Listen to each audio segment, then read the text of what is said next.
Hello and welcome to Furious Driving. Now I'm going to start this video with a question, and it's a question I get asked almost more than anything else when I do this job, and that is, what do I see as a future classic?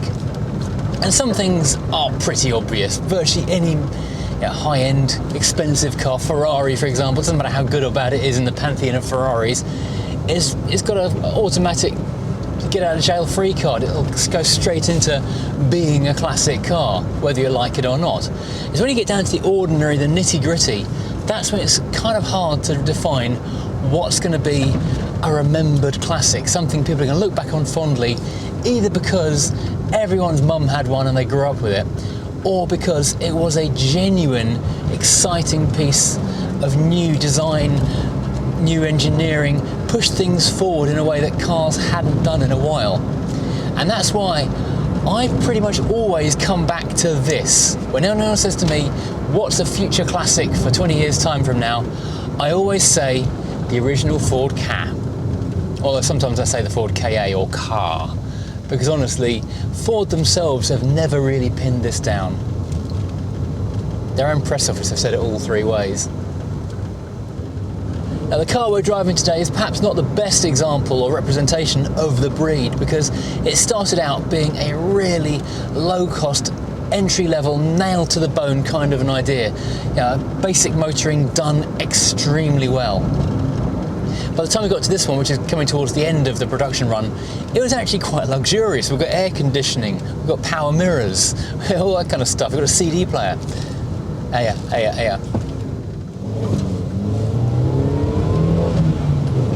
Now the car first appeared in September 11th, 1996, a date which they did not yet know was infamous with anything. And it was a really, really clever design that, despite being the smallest, cheapest car in Ford's lineup, really did grab the world by the doodahs, give them a little shake and say, look at me. Because it was unlike anything they'd done before. It was stepping into a space below the Fiesta in terms of size and price. It was actually built on the Mark III Fiesta platform, and indeed in Spain on the same Valencia production line as the Fiesta, which helped keep production costs very low, as did using an awful lot of parts bin parts below the skin that you can't really see and identify as bits of Fiesta. It's the design though which makes the car so impressive. It could have been a really bland nothing, but it wasn't. It was an absolute gem. It was the mid-90s, so they used Jack Telnack's flame edge design, and he was the overall design chief on the car, but it wasn't him putting pen to paper. That was a guy called Chris Venson. He's a British designer who'd actually only completed his degree at the Royal College of Art in automotive design about 5 years previously in 1992. And this does bear more than a passing resemblance to his end of course degree show design, interestingly enough. But more than that though, it bears an almost uncanny resemblance to the earlier Ghia Seata concept car, which was, well, it is basically the street car if you look at it. That had been designed by Filippo Sapo, and there was, I say, really just minimal changes between that Ghia concept and this real production car. A guy called Kevin O'Neill was in charge of the program overall. But the name that's really going to jump off the page to you is Richard Parry Jones. He of making everything Ford go around corners very quickly indeed. Yeah, he was in charge of suspension and steering, and he put his traditional magic touch on it. So the car handles and drives in a way that, honestly, a little tin of beans based on a Mark III Fiesta has no right to do. It is so good. If a KA was your first car, then lucky you. You struck gold. You got a great driver's car, and everything you've driven since has probably been a disappointment. There is one sad footnote to that list of names. I forgot to mention Claude Lobo, who was also in conjunction with Jack Telnack, overall design supervisor. And that's that the guy who designed this car, Chris Venson, he actually passed away in 2018, very, very young.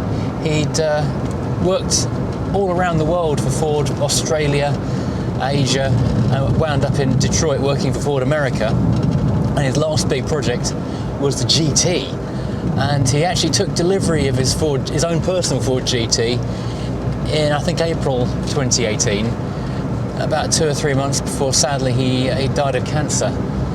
Really, really sad. A man who I think was well liked and with a lot more designs to give. A sad footnote to the otherwise very happy story of the KA. You'll notice I'm not pinning my flag to any mask as far as the pronunciation. I'm going to keep on saying it a different way every single time so no one can complain, because whichever way you're convinced is the correct way, I will have said it at some point.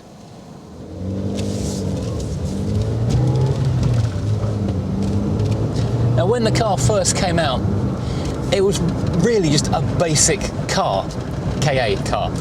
There's like one trim level and you could pick some basic options, things like power steering, a passenger airbag, electrically adjustable driver's seat, that kind of stuff. They didn't even bring in ABS until 1997, so the first 6 months or so, yeah, you couldn't have ABS on one of these things. But it wasn't long before they did actually beef things up a little bit by bringing in the Car 2, which the 2 was actually added by the dealer as a little badge on the back, and that gave you most of the options included, so it was a better value car, and that's where mission creep began. As always happens with these cars like Dacia today, they start off being the ultimate budget-friendly, cheap, affordable, reliable motoring, and pretty quickly people go, I like that, but I just wish it had ... And so give it 5 years and suddenly it's no longer cheap or affordable, it's just motoring, same as everything else was. And in addition to the Car 2, there also was the KA3, and ultimately they kept on just evolving the trim levels, so the 2 and the 3 were dropped, and the Collection and Luxury replaced them, and by the time this thing rolled around, which is a fairly late one in production, they had Studio Style Climate, and also there was the Z-Tech Climate, which is what this one is, because it means it's got aircon as standard, although the aircon is broken, so it's a bit anti-climatic. Sorry, that's your bad joke of the video just there. Enjoy that one, commenters who hate my jokes. I know you're out there, I know you love it really. The Z-Tech was the big daddy of the engines, and I should mention the engines because they are yet another fairly significant slice of this car. When it first came out, it was powered by the Enduro E, which was a pretty old engine. It was based on the 1960s Kent. You could have it as a 998 1 litre or a 1.3 1298cc. They made like 57 and 62 horsepower, something like that. So not a lot of difference in it, just a little bit more torque and a little less effort from the bigger engine. It was a bit shouty and a bit rough, but it did the job and it kept the price down. But as with everything else in this car, they kept on evolving things, I think largely for emissions as much as anything else. But they ultimately changed it to a 1.3 Duratec, replacing both of the Enduros, which is obviously a far newer engine, which gives better fuel economy, a bit more torque, and massively improved emissions, which is obviously the goal of every manufacturer these days, to keep your emissions down. The Z-Tech motor we find in this car gives the best performance of any of the KAs. 69 horsepower, 106 Newton meters of torque, that gives us a top speed of 104 and a 0 to 60 of 14.1 seconds, combined with CO2 emissions of 147 grams per kilometre and mid-40s mpg, although it is sadly only Euro 4, so we still can't drive into the ULEZ zone. You might have noticed I appear to be driving up and down the same bit of road repeatedly, and there are several road closures around here, and that's making driving anywhere a little bit awkward at the moment and actually keeping moving.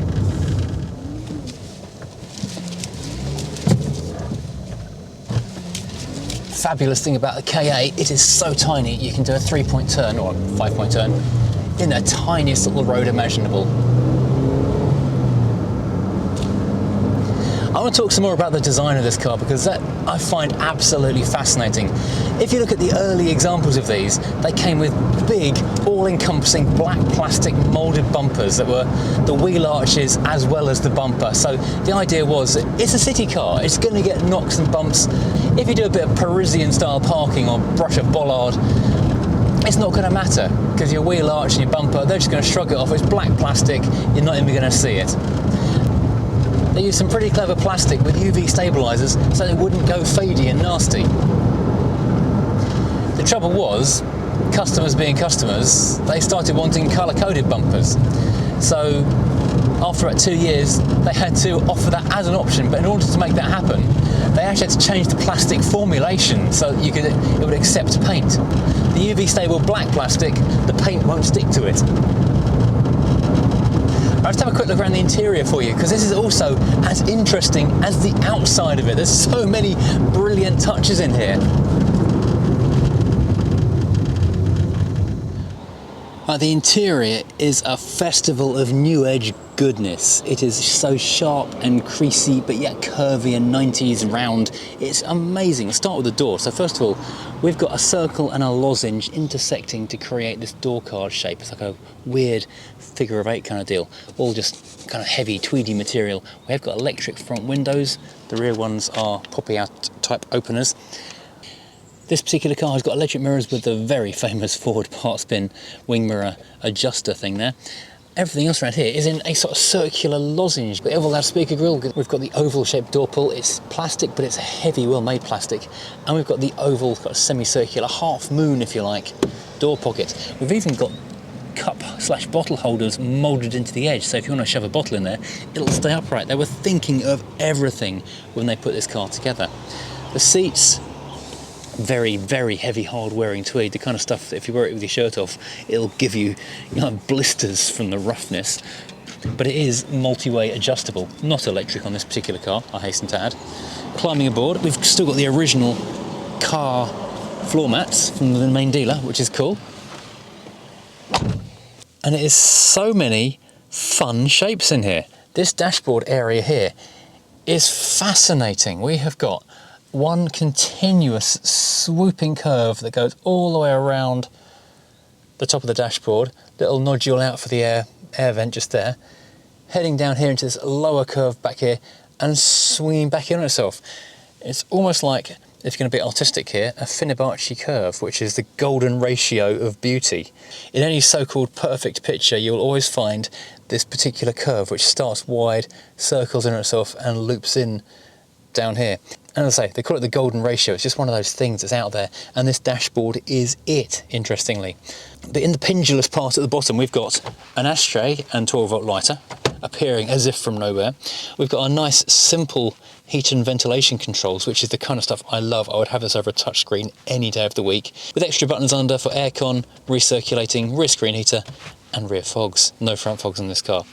Above that, we have still got the original Ford radio. It's a Ford 6000 aux CD RDS with Ian. And that means it's a CD player with key code. I'm pretty sure we've seen this same radio with different frontage in other cars in other reviews. However, the buttons on this one are particularly nasty.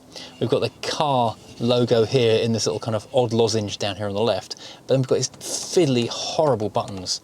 I mean, seriously, come on, Ford, you've done everything so well on this car, and then you give this dog water radio button control system. But what is interesting though, apart from the terrible buttons, I mean, hunt for the volume control amongst that lot. I'm not going to give you a clue. Go on. You're doing 70 miles an hour, traffic's stopping in front of you and you're trying to turn the radio down. Find volume. No, you can't, can you? Anyway, look, you've got a CD player. We've also got aux in the form of like a little jack, which is super handy. So don't need any kind of clever special interfaces, just a wire from your phone, bada bing.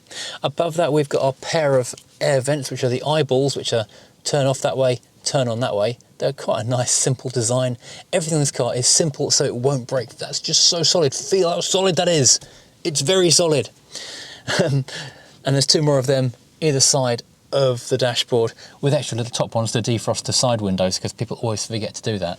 This clock is such a great bit of design. This is so pure 1990s nostalgic perfection. I've actually looked at these on eBay a couple of times and thought that would make such a cool desk clock. Look at that, the big chunky hour hand, the small straight minute hand, that big grey centre section, the ovalness of it, the clean font. It is beautiful and it is perfection.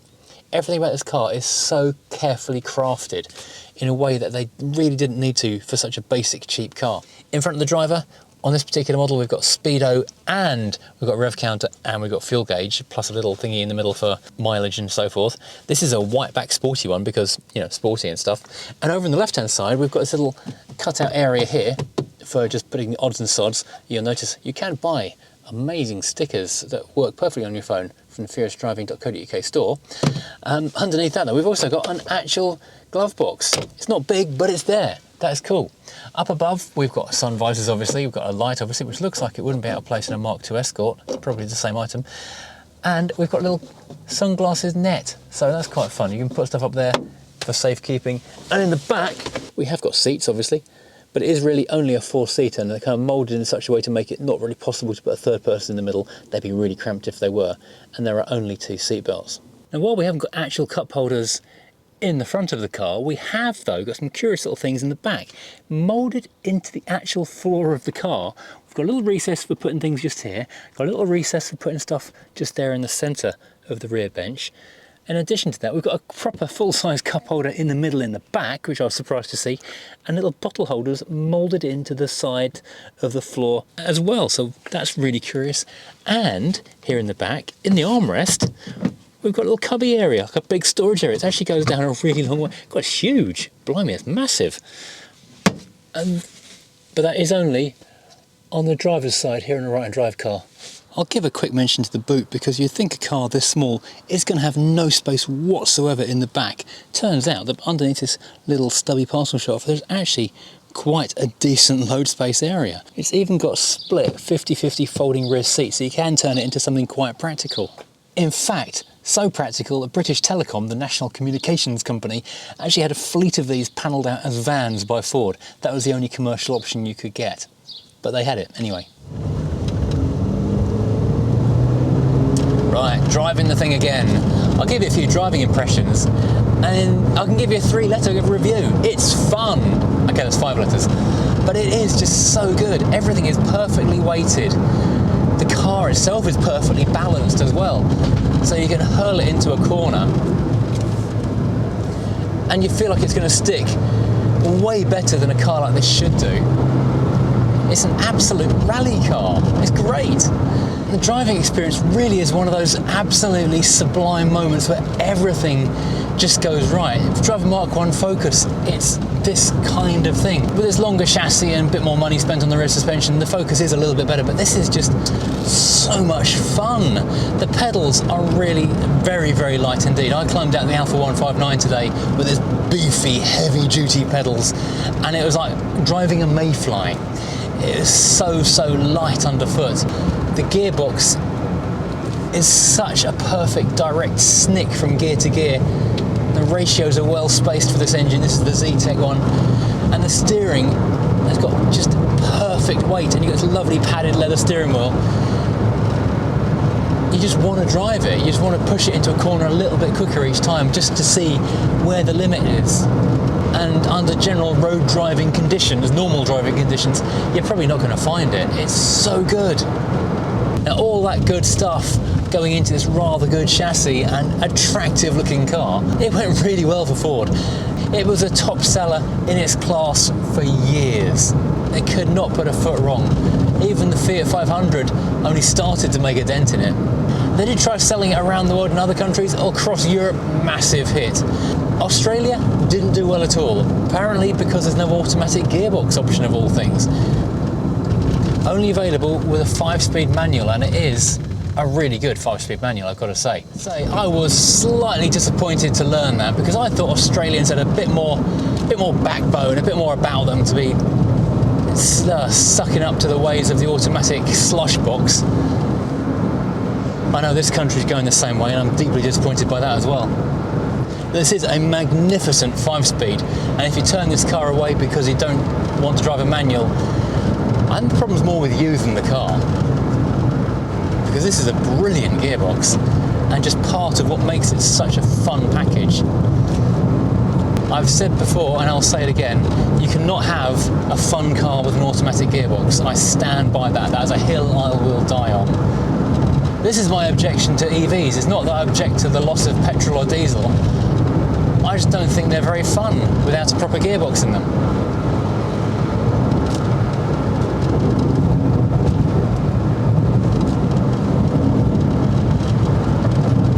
This is just the most fun, tiny grin machine. It is absolutely minuscule. You forget how small these original KAs were when you see one parked up today. And even next to a new Mini, an R50 from 2001 or 2, they look pretty dinky compared to that, and those look minuscule today as well. Well, thank you for watching. I hope you've enjoyed this ride out in this 100% guaranteed future classic Ford. If you have, please as always hit like and subscribe, and let me know what you think in the comments below. Am I right for lauding this car so highly, or am I barking up the wrong tree here? Right, thank you for watching. Like, subscribe, and join me again next time driving something completely different.